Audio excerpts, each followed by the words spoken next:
کہ شادی کی رات ساس بھی بہو کو کچھ دیتی ہے۔ میں خوش ہوئی کہ چلو ایسی بھی کوئی رسم ہے جس میں ساس بھی بہو کو کچھ دیتی ہے۔ میں نے کہا جی، جو بھی آپ کی مرضی۔ انہوں نے میرے ہاتھ پر ایک چیز رکھ دی، جس سے میں نے اس چیز کو محسوس کیا تو میں حیران رہ گئی۔ کہنے لگی، اب یہ تیری ہے اور یوں سمجھ کے اس پورے خاندان کی ہے۔ میں نے تیرے ہاتھ میں صبح میں اس کو واپس لینے کے لیے آؤں گی۔ دیکھ مجھے مایوس نہ کرنا، ٹھیک ہے نا میری بیٹی؟ تو میری بہو نہیں، تو میری بیٹی ہے۔ تجھے کوئی بھی تنگ کرے تو نے مجھے بتانا ہے، میں ان کے کان کھینچوں گی، لیکن تھوڑی میری بات بھی ماننی ہے۔ دیکھ تو اچھی لڑکی ہے نا، صبح لینے آؤں گی میں اس کو واپس۔ یہ کہہ کر میری سانس چلی گئی۔ پھر میں اپنے شوہر کے بارے میں سوچنے لگی تاکہ میرا دماغ تھوڑا پرسکون رہے، کیونکہ ایک ہی چیز تھی اس سارے رشتے کو، ان سارے معاملے میں، جو مجھے یہ محسوس کرنے پر مجبور کر رہا تھا کہ میرے ساتھ اتنا بھی برا نہیں ہوا۔ باقی جتنی بھی لڑکیوں کی شادی ہوئی تھی ان کے شوہروں کی شکل دیکھنے کے لائق نہیں تھی۔ کوئی بہت زیادہ موٹا سا تھا تو کوئی بہت زیادہ کالا تھا، لیکن میرا شوہر تو بہت ہی خوبصورت تھا۔ وہ کمرے میں آیا اور میرے سامنے بیٹھ گیا، اور اس کے آنے سے پہلے میں نے گھونگھٹ گرا لیا۔ جب میں نے گھونگھٹ اٹھایا تو میں نے اسے غور سے دیکھا۔ اتنے قریب سے کسی مرد کو پہلی دفعہ دیکھا تھا۔ واقعی بہت خوبصورت تھا۔ اس نے اپنی کوٹ کی جیب میں سے ایک سونے کی انگوٹھی نکالی اور میری انگلی میں پہنا دی۔ میں حیران ہوئی کہ اس نے مجھے اتنا بڑا تحفہ دیا۔ آج کل تو سونا بڑا مہنگا تھا۔ میں بہت خوش ہو گئی۔ پھر وہ مجھے کہنے لگا، میں تمہارا بہت زیادہ خیال رکھوں گا، لیکن تم نے میری بات ماننی ہے۔ میں نے اس سے کہا، اگر میں آپ کی بات نہیں مانوں گی تو کس کی مانوں گی؟ اس بات پر وہ بہت خوش ہو گیا۔ پھر مجھ سے کچھ اور محبت بھری باتیں کرنے لگا۔ کچھ دیر ہم لوگ ایک دوسرے کے ساتھ بیٹھے۔ اس نے ایک گلاس دودھ بھی پیا۔ مجھے کہا، تم بھی پی لو۔ میں نے کہا، نہیں مجھے نہیں پینا، میرا دل نہیں چاہتا۔ تھوڑی دیر کے بعد وہ کمرے سے باہر چلا گیا۔ اس کمرے کے اندر باتھ روم نہیں تھا، اسی لیے شاید باتھ روم گیا ہوگا۔ لیکن جب وہ واپس آیا تو اس نے مجھے ایسی بات بتائی کہ میں حیران رہ گئی۔ میرا شوہر کہنے لگا، جب تک میرے بھائیوں کی شادی نہیں ہو جاتی تم ہی ان سب کا خیال رکھو گی۔ یہ سن کر مجھے بڑا سا عجیب لگا، اور میں نے کہا، آپ میرے شوہر ہیں، میں تو بس آپ کی ذمہ داری اٹھا سکتی ہوں۔ یہ سن کر میرے شوہر کو غصہ آ گیا، مگر اس نے برداشت کر لیا۔ اگلے 3 دن میری ساس نے مجھ سے کوئی کام نہ کروایا، مگر چوتھے دن سارے بیٹوں کی ذمہ داری مجھ پر ڈال دی۔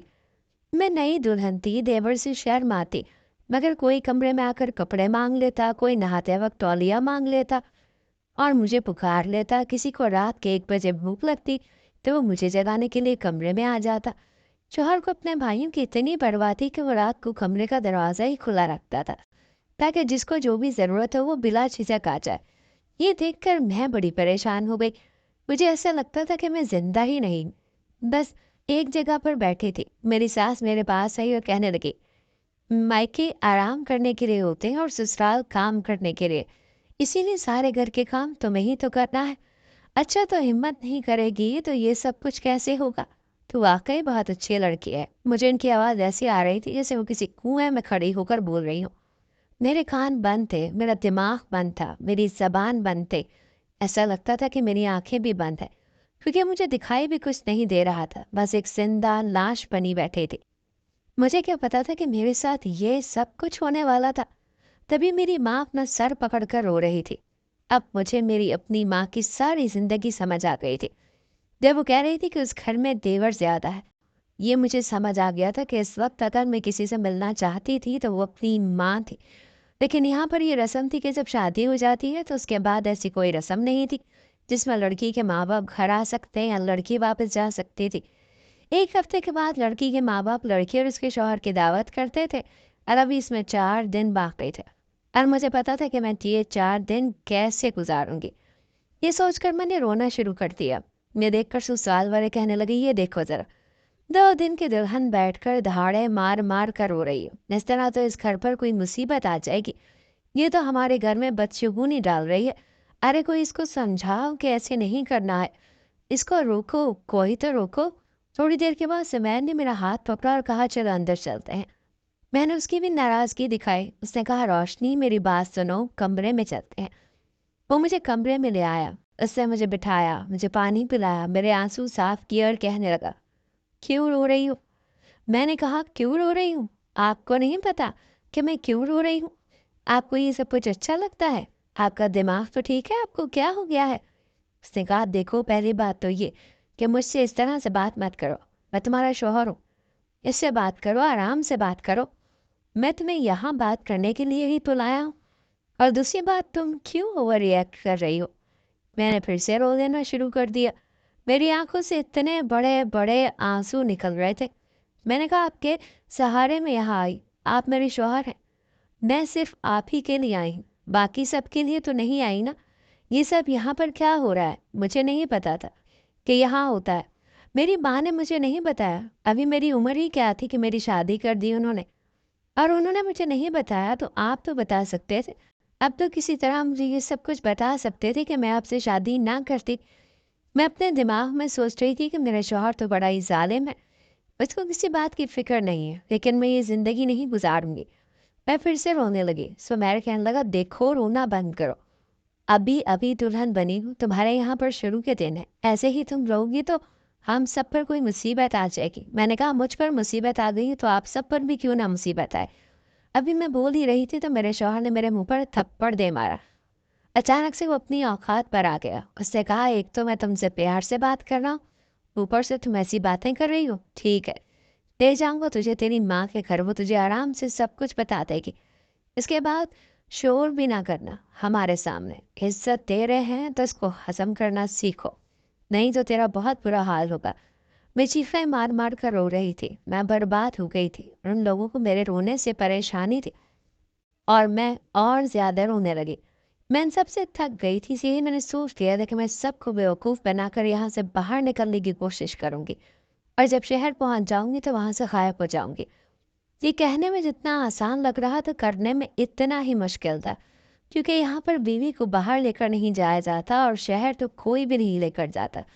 ہاں کبھی کوئی اس دنیا سے جا رہی ہو تو اسے اسپتال لے جاتے ہیں، لیکن وہ ایک الگ معاملہ تھا، اور میرا دوسرا آپشن تھا کہ میں بیماری کا ناٹک کروں اور مجھے اسپتال لے جایا جائے، لیکن اس میں بہت رسک تھا کیونکہ یہاں پر بھی ایک دو ڈاکٹر تھے، وہ بتا دیتے کہ یہ بیمار نہیں اور میرا جھوٹ پکڑا جاتا۔ اسی لیے مجھے کوئی ایسا پلان بنانا تھا جس میں رسک کم ہو۔ میرے لیے یہ سب کچھ تو بڑا ہی مشکل تھا، لیکن پھر بھی میں پلان بنانے میں کامیاب ہو گئی، اور میں نے ایک دن اپنے شوہر سے کہا کہ مجھے باہر جانا ہے، مجھے شہر دیکھنا ہے، بس ایک دن کے لیے، صبح جائیں گے اور شام کو آ جائیں گے۔ کہنے لگا ہاں ٹھیک ہے، کسی کو پتہ بھی نہیں چلے گا۔ اس شادی کو 2-3 مہینے ہو گئے تھے، تب کہیں جا کر میں یہ پلان بنانے میں کامیاب ہوئی، اور اب اسے ٹرائی بھی کرنے والی تھی۔ ہم لوگ شہر بھی پہنچ گئے، لیکن تھوڑی ہی دیر کے بعد میری طبیعت واقعی میں خراب ہو گئی، وہ وہاں پر مجھے کہیں اسپتال لے گیا، اور ڈاکٹر نے کہا کہ میں ماں بننے والی ہوں، تو میرے قدموں کے نیچے سے زمین ہی نکل گئی، کیونکہ یہ میرے اوپر ایک بہت بڑی مصیبت تھی۔ ڈاکٹر نے مجھے بتایا کہ فی الحال سب کچھ ٹھیک ہے۔ چاہ نہیں سن کر کہا یہ تو بہت بڑی خبر ہے، چلو واپس چلتے ہیں اور گھر والوں کو یہ خوشخبری سناتے ہیں۔ میں نے کہا نہیں، مجھے شہر دیکھنا ہے۔ تو وہ کہنے لگا پاگل، ایسی حالت میں تم شہر میں گھومو گی؟ یہ سن کر میں نے اسے کہا پھر کیا ہو جائے گا؟ وہ تو میرا ہاتھ ہی نہیں چھوڑ رہا تھا، پتہ نہیں وہ خیال کر رہا تھا یا پھر اسے شک ہو گیا تھا کہ میں یہاں سے بھاگنا چاہتی ہوں۔ وہ مجھے واپس گاؤں لے آیا، اس نے کسی کو نہیں بتایا کہ ہم شہر گئے تھے، بس یہ بتایا کہ میری طبیعت خراب تھی تو ڈاکٹر کے پاس لے گئے تھے۔ یہ ماں بننے والی ہے۔ میرے سب سے زیادہ میری ساس خوش ہوئی، اور باقی سب لوگ بھی بہت خوش تھے۔ میری ساس نے تو اتنی خوشیاں منائی، اپنے گلے سے سونے کی چین اٹھا کر میرے گلے میں پہنائی، وہ سب میرے لیے پھول لے کر آئے، تحفے لے کر آئے، کپڑے لے کر آئے، اتنا سامان تھا کہ کمرے میں رکھا نہیں جا رہا تھا۔